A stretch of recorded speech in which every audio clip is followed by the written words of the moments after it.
भगवान वासुदेव श्री कृष्ण की जय। ओम नमो भगवते वासुदेवाय।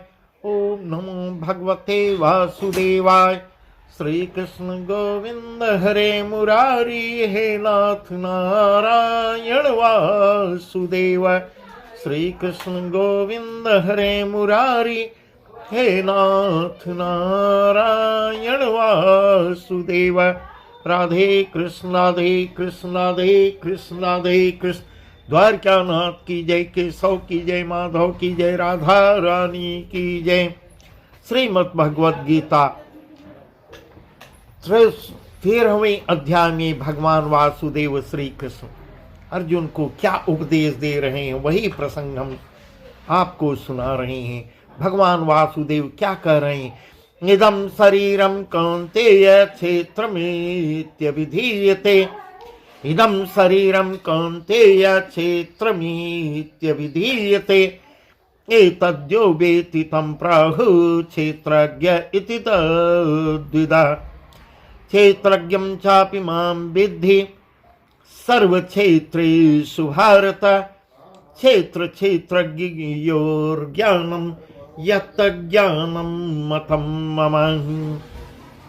भगवान वासुदेव कह रहे हैं, हे अर्जुन, यह शरीर क्षेत्र क्षेत्र उसे कहते हैं, इस नाम से कहा जाता है। शरीर को क्षेत्र बता रहे हैं। जैसे खेत में बोए हुए बीज का उनके अनुरूप फल समय पर प्रकट होता है, वैसे ही इसमें बोए हुए कर्मों के संस्कार रूप बीजों का फल समय पर प्रकट होता है। इस प्रकार शरीर को क्षेत्र की और संस्कार रूप बीजों का फल समय पर प्रकट होता है, इसलिए इसका नाम क्षेत्र कहा गया है। ऐसा कहा जाता है। शरीर को क्षेत्र बता रहे हैं और इस क्षेत्र को, इसको जो जानता है, उसको जो है जानने वाले को क्षेत्रज्ञ कहते हैं।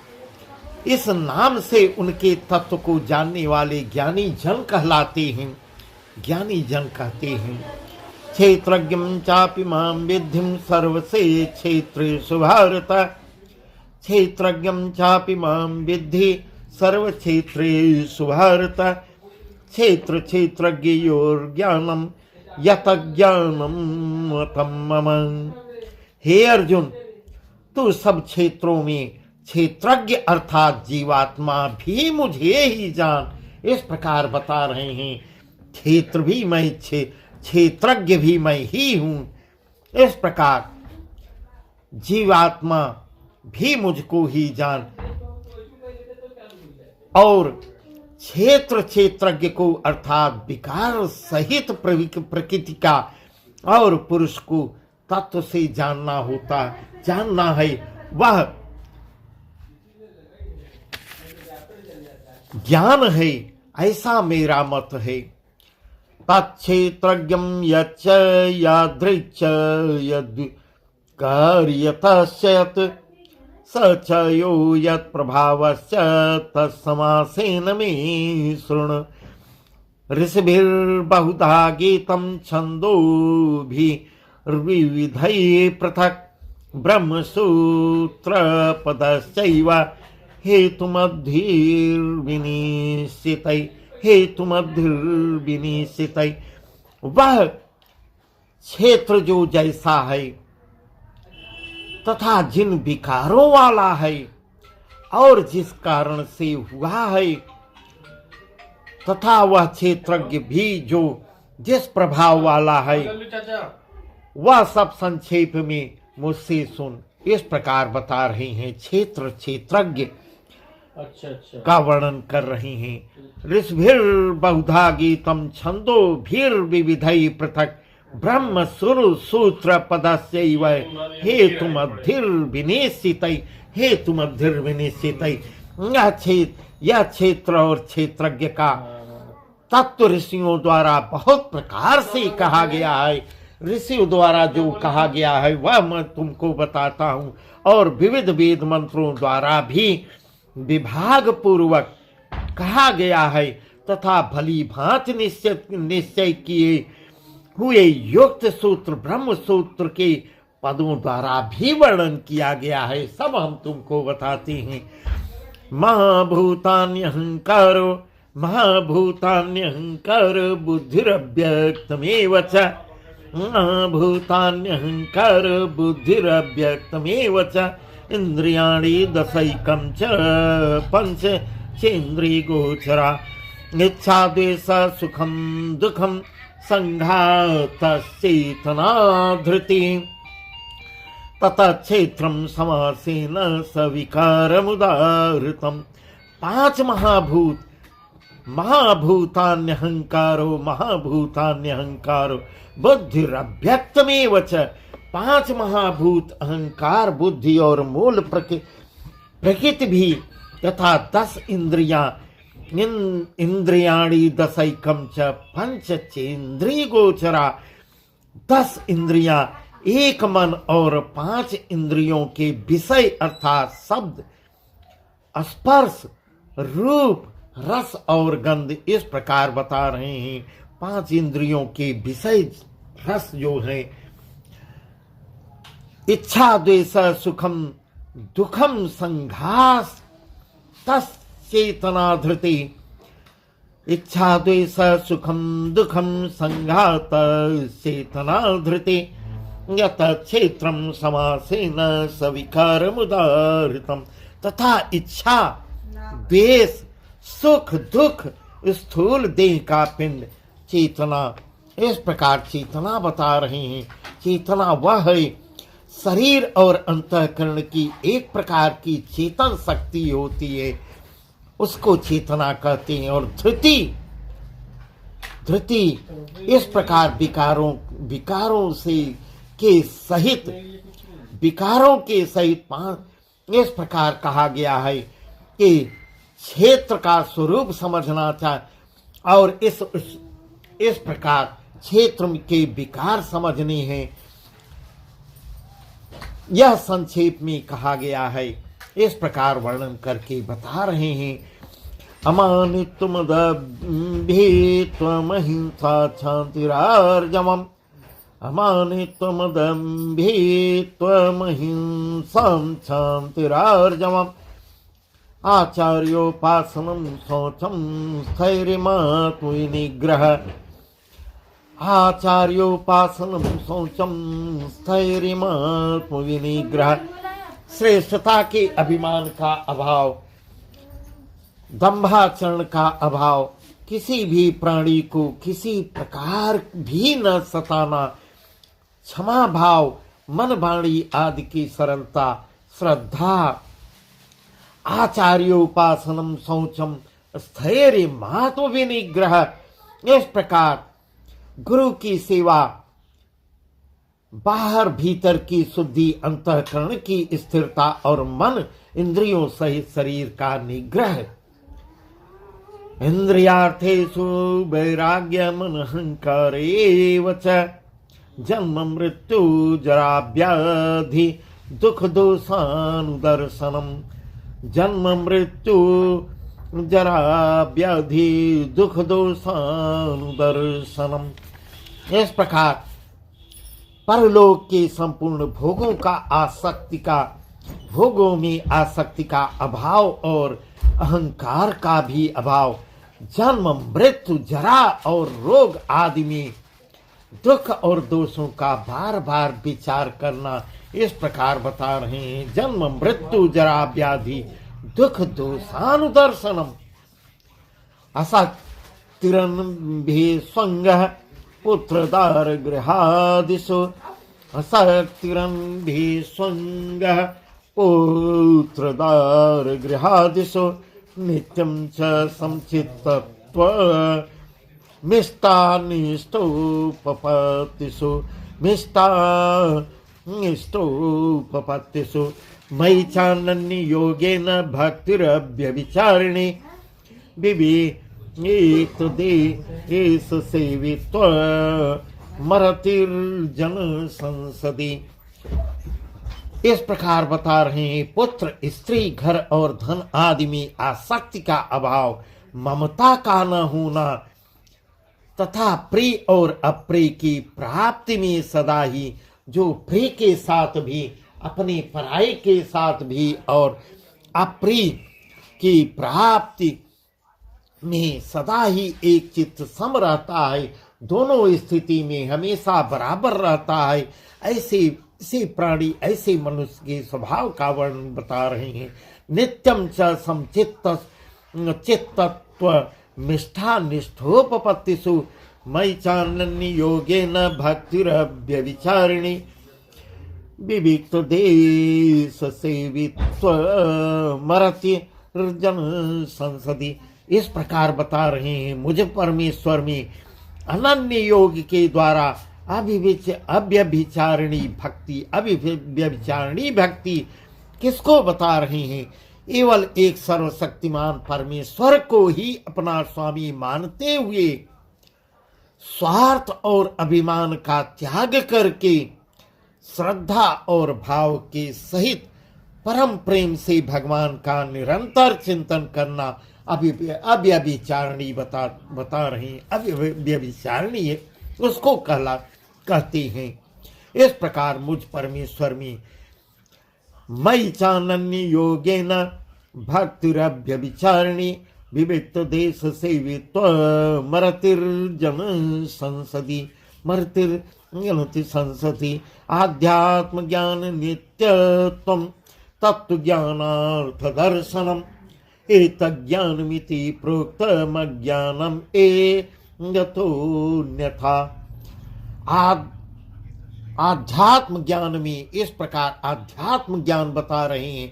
आध्यात्म ज्ञान उसे कहते हैं जिस ज्ञान के द्वारा आत्म वस्तु और अनात्म वस्तु जानी जाए, उसका नाम अध्यात्म ज्ञान है। अध्यात्म ज्ञान कहलाता है नित्य स्थिति और तत्व ज्ञान के अर्थ रूप परमात्मा को ही देखना। वह सब ज्ञान इस प्रकार बता रहे हैं। इस प्रकार ज्ञान के तत्व ज्ञान की प्राप्ति हेतु होने से ज्ञान नाम से कही गई को तत्व ज्ञान कहते हैं। जो इससे विपरीत है वह अज्ञान है, ऐसा अज्ञान का वर्णन कर रहे हैं। इस प्रकार जो इससे विपरीत है उसको अज्ञान की संज्ञा दे रहे हैं। ज्ञान के साधनों से विपरीत तो मान, दंभ, हिंसा आदि है, वे अज्ञान की वृद्धि में हेतु होने से अज्ञान नाम से कहे जाते हैं, उसे ज्ञान कहा जाता है। ये यम यत प्रवक्ष्यामि यज्ञात्वामृतमश्नुते, ये यम यत प्रवक्ष्यामि यज्ञात्वामृतमश्नुते, अनादिमत् परं ब्रह्म न सत्तन्न सदोच्यते। सर्वतः पाणिपादं तत्सर्वतोच्छि शिरोमुखं, सर्वतः श्रुतिमल्लोके सर्वमावृत्य तिष्ठति, सर्वमावृत्य तिष्ठति। जो जानने योग्य है, जो जानने योग्य है तथा जिसको जानकर मनुष्य परमानंद को प्राप्त होता है, इस प्रकार बता रहे हैं। ये यम यत् प्रवक्ष्यामि यज्ञात्वामृतमश्नुते, अनादिमत् परं ब्रह्म न सत्तन्न सदुच्यते। जो जानने योग्य है तथा जिसको जानकर मनुष्य परम आनंद को प्राप्त होता है, उसको भली भांति मैं तुमको बताता हूँ। वह अनादि वाला परम ब्रह्म, अनादि वाला परम ब्रह्म न सत ही कहा जाता है और न असत ही कहा जाता है। सर्वतः पाणिपादम तत्सर्वतोच्छिशिरोमुखम, सर्वतः श्रुतिमल्लोके सर्वमावृत्य तिष्ठति। वह सब ओर हाथ पैर वाला, सब ओर नेत्र, सिर और मुख वाला तथा सब ओर कान वाला है। इस प्रकार क्योंकि वह संसार में सबको व्याप्त करके स्थित है, संसार में सबको व्याप्त करके स्थित हुआ है। परम ब्रह्म आकाश जिस प्रकार वायु, अग्नि, जल और पृथ्वी का कारण रूप होने से उनको व्याप्त करके स्थित है, वैसे ही परमात्मा भी सबका कारण रूप होने से संपूर्ण चराचर जगत को व्याप्त करके स्थित है। सर्वेन्द्रिय गुणाभासम सर्वेन्द्रिय विवर्जितम, सर्वेन्द्रिय गुणाभासम सर्वेन्द्रिय विवर्जितम, असक्तम सर्वभृच्चैव निर्गुणं गुणभोक्तृ च, बहिरन्तस्य भूतानामचरं चरमेव च, सूक्ष्मत्वात् दविज्ञेयं दूरस्थं चान्तिके च तत्। इस प्रकार सर्वेन्द्रिय गुणाभासम सर्वेन्द्रिय विवर्जितम, वह संपूर्ण इंद्रियों के विषयों को जानने वाला है, परंतु वास्तव में सब इंद्रियों से रहित है। सर्वेन्द्रिय गुणाभासम सर्वेन्द्रिय विवर्जितम, असक्तम सर्वभृच्चैव निर्गुणम गुण भोक्तृ च।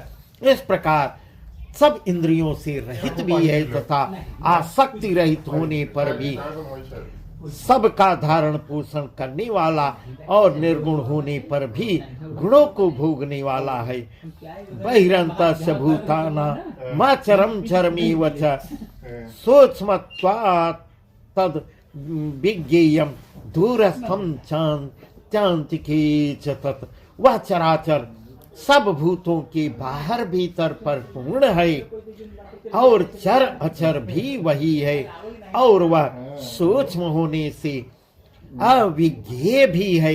इस प्रकार अविज्ञेय किसको बता रहे हैं, अविज्ञेय किसको बता रहे हैं? वह परमात्मा सर्वत्र परिपूर्ण और सबका आत्मा होने से अत्यंत समीप है, उसे अविज्ञेय बता रहे हैं, अविज्ञेय बता रहे हैं। इस प्रकार था अति समीप में और दूर में भी स्थित वही है। श्रद्धा रहित अज्ञानी पुरुषों के लिए न जानने के कारण बहुत दूर कहा जाता है। इस प्रकार ऐसा वर्णन कर रहे हैं। अविभक्तम च भूतेषु विभक्तमेव च स्थिरम भूत भर्ति च तज्ज्ञेयं ग्रसेषु प्रभवेषु च, ग्रसेषु प्रभवेषु च। वह परमात्मा विभाग रहित एक रूप से आकाश के सदृश परिपूर्ण होने पर भी चराचर संपूर्ण भूतों में विभक्त सा स्थित प्रतीत होता है। इस प्रकार उसको जैसे महाकाश विभाग रहित स्थित हुआ भी घड़ों में पृथक पृथक के सदृश प्रतीत होता है, वैसे ही परमात्मा सब भूतों में एक रूप से स्थित हुआ भी पृथक पृथक की भांति ही प्रतीत होता है। यह तथा वह जानने योग्य परमात्मा विष्णु रूप से भूतों को धारण पोषण करने वाला और रुद्र रूप से संहार करने वाला तथा ब्रह्मा रूप से सबको उत्पन्न करने वाला है। इस प्रकार भगवान वासुदेव वर्णन करके अर्जुन को बता रहे हैं कि विष्णु रूप से भूतों को धारण पोषण करने वाला, रुद्र रूप से तथा रुद्र रूप में संहार करने वाला, ब्रह्मा रूप में सबको उत्पन्न करने वाला है, वही तीनों एक ही हैं। इस प्रकार भगवान वासुदेव अर्जुन को बता रहे हैं। बस आज का प्रसंग यहीं तक। ओम नमो भगवते वासुदेवाय, ओम नमो भगवते वासुदेवाय। श्री कृष्ण गोविंद हरे मुरारी, हे नाथ नाथ।